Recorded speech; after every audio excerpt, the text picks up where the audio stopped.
My sister's voice cut through the dinner noise like a blade. Some people just love being doormats, don't they?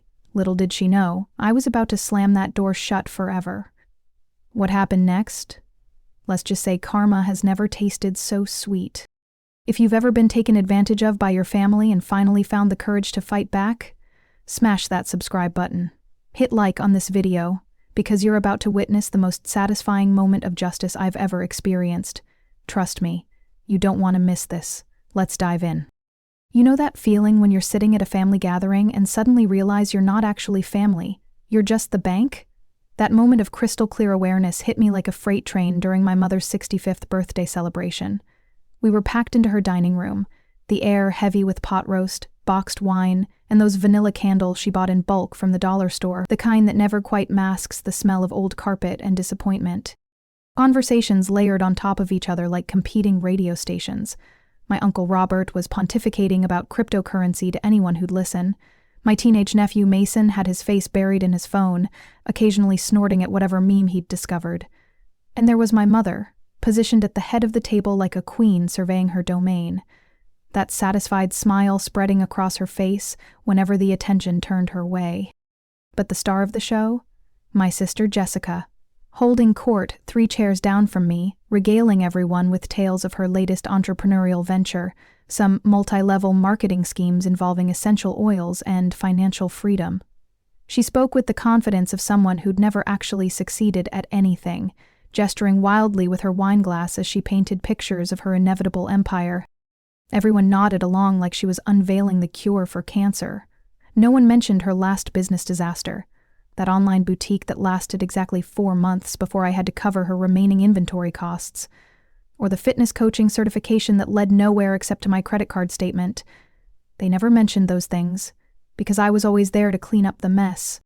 I sat there in my usual spot, the quiet corner, the responsible one, the one who could be counted on to nod and smile and write another check when needed. But then Jessica's eyes found mine across the table, that familiar glint of mischief dancing in them. And she delivered her masterstroke. "You know what I love about Amanda?" she said, loud enough to cut through every conversation in the room. "She just loves being needed, even when she's really not." The words hung in the air like smoke from a house fire. She didn't need to shout. The timing was perfect, the tone just cutting enough. It was precision surgery with a butter knife, and she knew exactly where to make the incision. The entire table went silent. Forks paused midway to mouths. Someone's wine glass clinked against their plate as they set it down too quickly. Half the room looked confused, their eyes darting between us like spectators at a tennis match. The other half stared directly at me with those uncomfortable expressions people get when they witness a car accident in slow motion. And something inside my chest just broke open. Not broke apart, broke open. Like a dam that had been holding back years of resentment, frustration, and pure exhaustion. Years of being the family ATM. Years of mom's guilt trips delivered in hushed phone calls.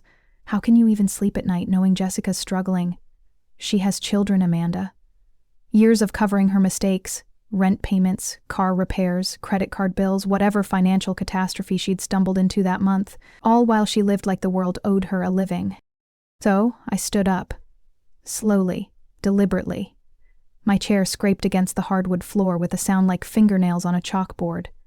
I pulled out my phone with hands that trembled, not from fear, but from pure adrenaline, the kind you feel right before you jump off a cliff. You know what, Jessica? You're absolutely right. I opened my banking app. The screen glowed bright against the dim lighting of Mom's dining room. My thumb hovered over the automatic payment section like a finger on a nuclear button. 22 months of covering her car loan, credit cards, and various emergencies. $1,200 every single month. One swipe. That's all it took to change everything. The silence that followed was electric. You could hear the refrigerator humming in the kitchen, someone's phone buzzing against the table, the candle flames flickering in the sudden stillness.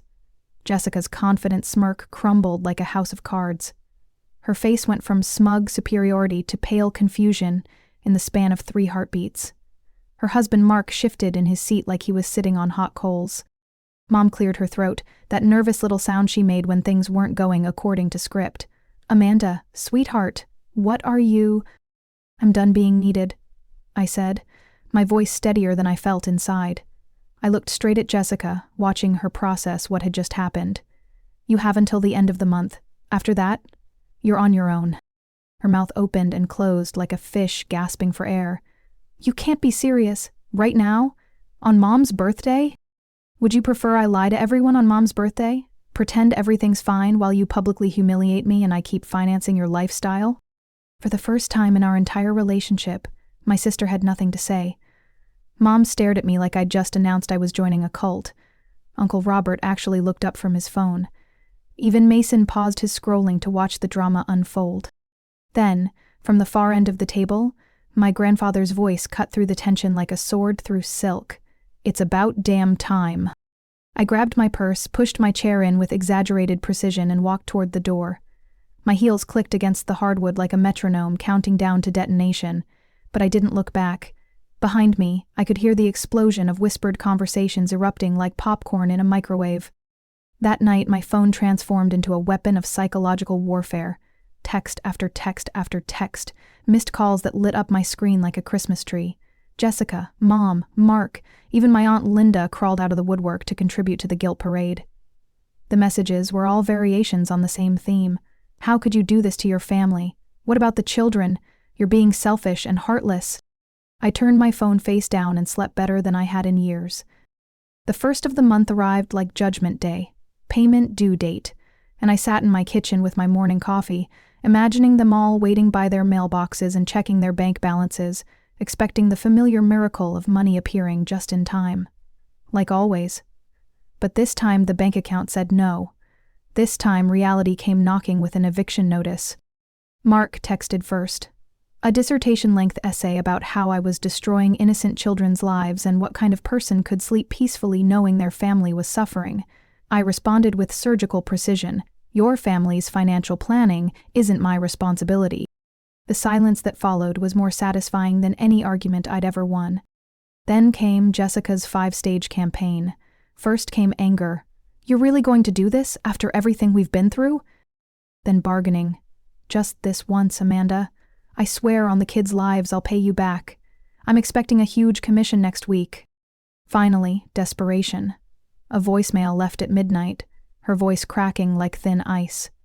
Please, Amanda, just until we get back on our feet. Please, I'm begging you, for the kids. And I'll be completely honest, that almost shattered my resolve. Because that's what I'd been programmed to do my entire life. Cave at the first sign of tears, rescue everyone from the consequences of their own choices. But then I replayed her words from the party. That smirk. The years of taking my sacrifices for granted, while treating me like a walking ATM with emotional issues. So I held firm. Then came the great radio silence, the moving trucks, and the discovery that changed absolutely everything. Jessica called me 2 months later. Her voice was different, smaller, frantic, almost unrecognizable. Amanda, I found something. In one of Mom's storage boxes, there's an envelope here, from a law firm, about Dad's old investment. Our father had passed away 4 years earlier. He'd left behind what we thought was just debt and heartache. But apparently he'd also left behind a secret. That cryptocurrency he'd bought as a joke back in 2015. $50 worth of Bitcoin that everyone had forgotten about. It had grown. A lot. $71,000. Just sitting in a digital wallet that Mom had quietly cashed out 2 years ago. While I was emptying my savings account every month. While she was guilt-tripping me about family responsibility and doing the right thing. While she was remodeling her kitchen with granite countertops and stainless steel appliances. When Jessica told me, her voice broke completely. She let you drain yourself dry while she was sitting on 71 grand. Amanda, I'm so sorry. I had no idea she was doing this to you. For the first time in our adult lives, my sister apologized to me. Actually, I genuinely apologized. I need to figure out how to take care of my own family. I will, I promise. Mom, though, she disappeared like smoke in the wind. No more guilt trips, no more manipulation, just deafening silence. Because she knew she was caught red-handed. She knew her house of lies had finally collapsed. 4 months later, she appeared on my doorstep like nothing had happened. Hair perfectly styled, makeup flawless, wearing that practiced smile she'd perfected over decades of manipulation. Hi, sweetheart. I think it's time we talked. We're still family after all. I didn't invite her in. We sat on my front porch steps, the late afternoon sun casting long shadows across the concrete. She danced around the subject like a politician at a debate, talking about misunderstandings and moving forward and how families work through these things. I just sat there and let her perform, let her dig her own grave with every carefully chosen word. Because here's what I'd finally learned. Family isn't the people who use your love as a crowbar. Family isn't the ones who turn your compassion into their ATM.